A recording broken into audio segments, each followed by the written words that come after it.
Join with video. Hello. You can't hear me otherwise. My name's. Can you hear me? I can hear you. Can you hear us? Yes. Okay. Hold on, I'm going to turn you up just a little bit on my end. And I have Tyler here with me. He's a medical student. Hi. So, all right, Brittany, tell me, you went to see Dr. Yes. And they did some carrier screening. Right. And they found out that you have an intermediate, not a premutation. I'll talk about the difference between those. And have you had a chance to look it up on the internet or? We kind of briefly talked about it with Dr. I actually did the genetic testing with a separate fertility specialist who I'm no longer seeing, and now I'm going to Dr. Okay. He kind of briefly went over it with us. So what I'll do today is I'm going to talk about Fragile X, like the gene, what we're talking about, and then I'm going to take some family history at the end just to make sure I'm not missing anything that would be important. Sure. So what I want to start with is, what questions do you have? Well, we are doing IVF here soon, and so I just want to know the importance of these tests and how it can affect our child or our kids, and is there anything that we really need to know and be aware of? Okay, let's talk about Fragile X just in general. So I'm going to start with Fragile X, the disease. Okay. So Fragile X, the disease, is a condition. It's the most common form of inherited intellectual disability. It's kind of in the same realm as Down syndrome in most individuals, in that they can feed and dress themselves. They may be able to go to school, but they would always need someone to watch out for them for the entirety of their lifetime. Mm-hmm. That's the disease. It most often affects men more than women because it's a disorder that's carried on the X chromosome. Women have two X chromosomes, men have an X and a Y chromosome. Now, the Fragile X gene is very interesting because it has these little repeats in it. It's the dog there. Yeah. Being loud. That's fine. It has these little repeats in it. They go CGG, CGG, CGG, CGG. Mm-hmm. And most people have under 45 of those. So there's kind of a category 1, 2, 3, and 4. Okay. Category 4 is Fragile X disease. People who have Fragile X disease have over 200 of those repeats. So the normal that I'm going to call 1 is 45 or less. In between there are two different categories, 2 and 3, which 2 is called intermediate and 3 is called premutation. But I'm going to call them 2 and 3 because that makes more sense. Sure. People with 2 have between 45 and 54 of those repeats. Category 3 has between 55 and 199. People who have a 2, theirs can go to a 3, but it can't go to a 4. You can't skip over these. People who have a 3 can go to a 4. So people who have between 45 and 54, theirs can expand a little bit, but it can't expand a lot. And the reason is, in order to expand a lot, that gene has to kind of bend over, and it makes what we call a hairpin. It makes a big loop, and then it can copies over top of that, and then it opens up and it's huge. So that's what we call going from like a premutation expansion to a full mutation. Okay.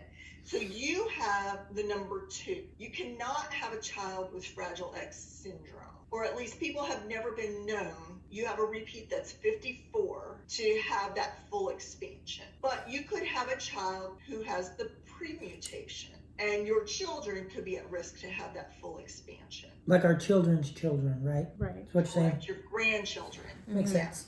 Okay. May be at risk. Mm-hmm. Okay, I'm going to qualify that a lot of different ways. So in between those CGG repeats, there are sometimes these little repeats that are called AGG. Okay, so they go CGG, CGG, CGG, and then there's a little AGG in there.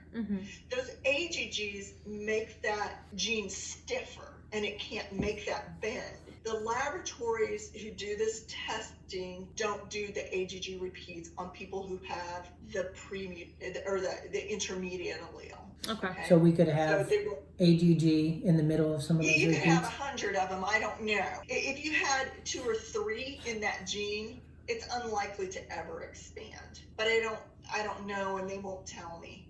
And the reason that they don't is because you're not at risk to have children with Fragile X syndrome. It's expensive testing, and they're just like, we don't do that. Okay. The premutation, though, is not a nothing. I know we're like, it's only concerned because it can go to this full mutation.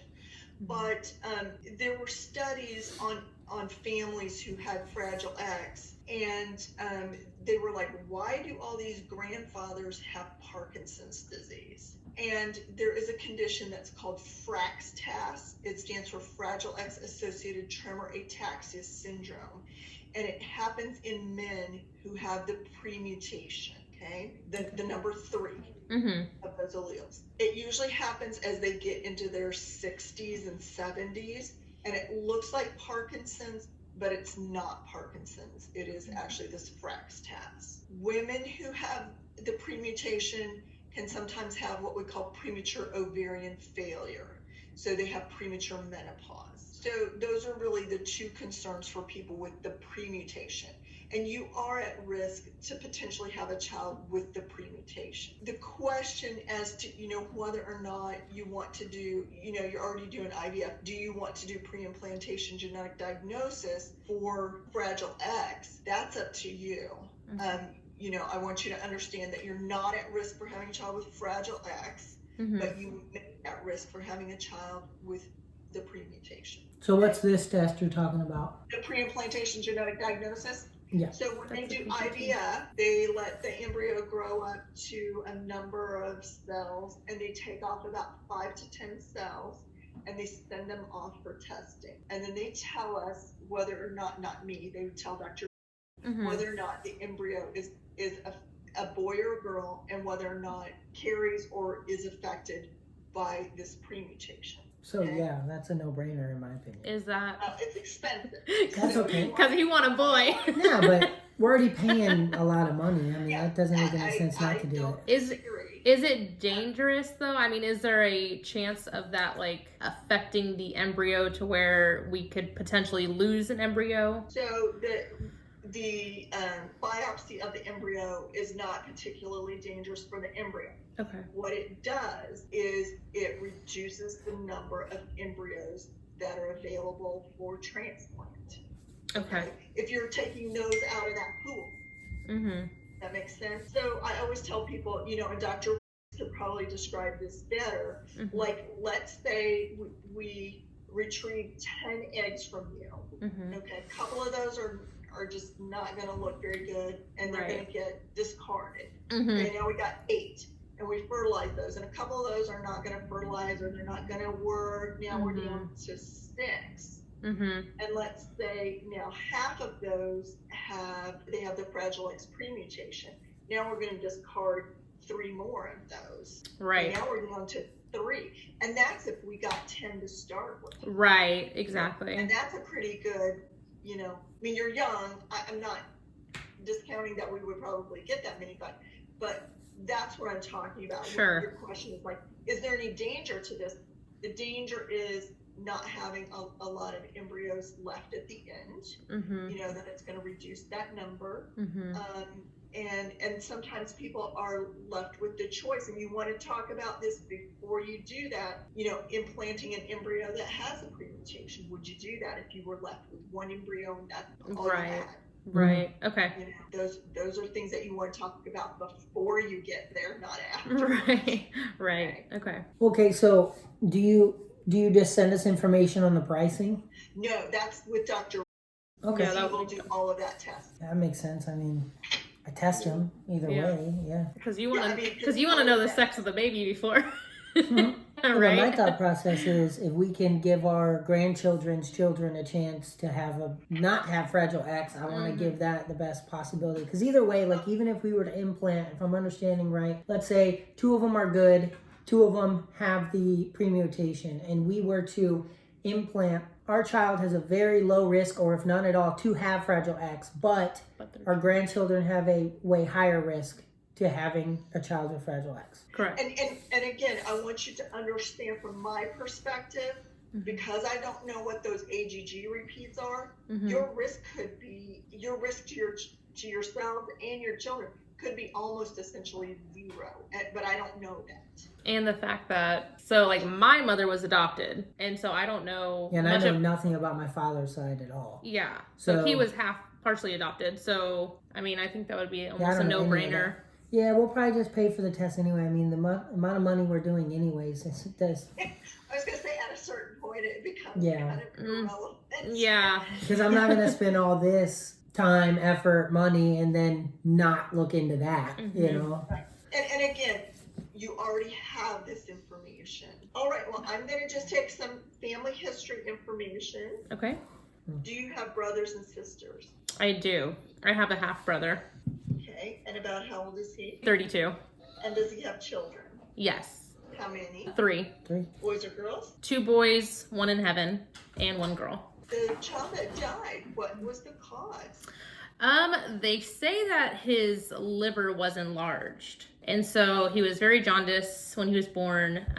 Only lived for 9 days. They had to go, honey. They had they were saying a lot of different things, but in the end they had said that his liver was just enlarged. When did that happen? Was that here in Kansas City? That was in Arizona, in Yuma, Arizona. That was back in 2008. All right, your half brother, does he have the same mother or father that you Same mother. And you said your mother was adopted. Correct. Mother, is she living? Yes.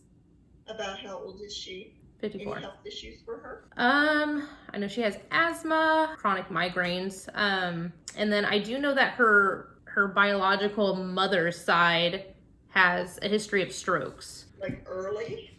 Yeah, both her mother and her sister died in their mid to late 50s. Your mother's sister died in her 50s? Correct. And her mother. So my biological grandmother. How about your father? About how old is he? 58. Any health issues for him?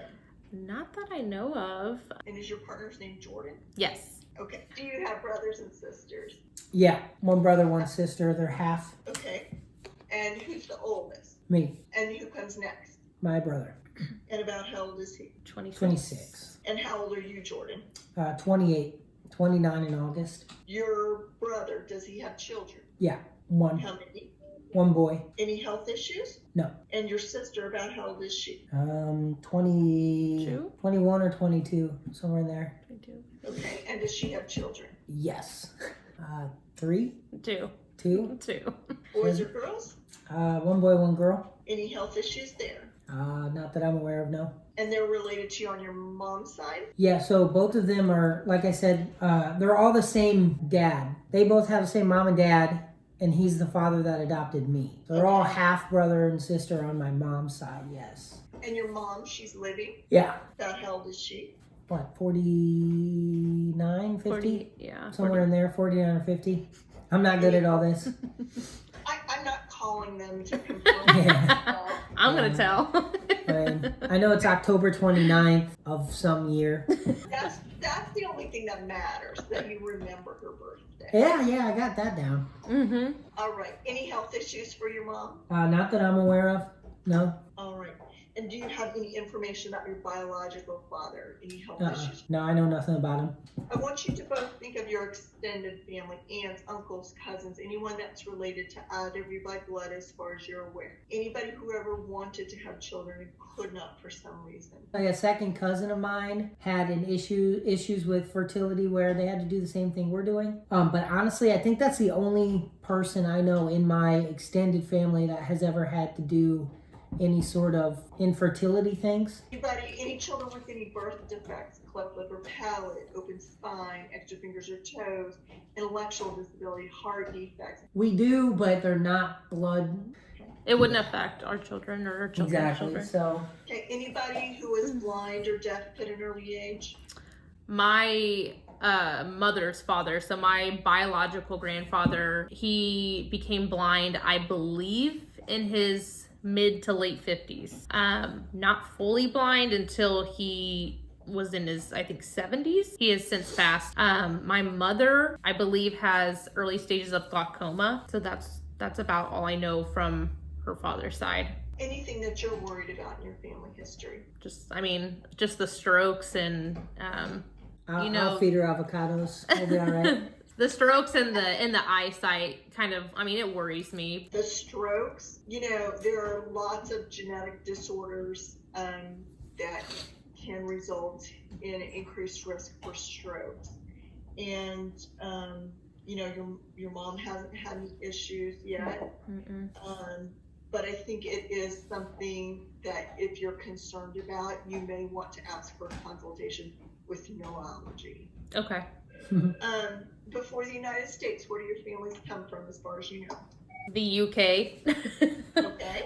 In Wales and Ireland. I did the what's it called? 23andMe or something like that. Yeah. I don't know. Ancestry. One of those things. I think it was Ancestry. It said 30% German, 30% British, and then Irish with the red hair and the pointy ears and the leprechaun look. Yeah. Could have guessed that one. As far as you know, neither of you are Jewish in heritage. No, I am And not. as far as you know, you're not related to each other in any way.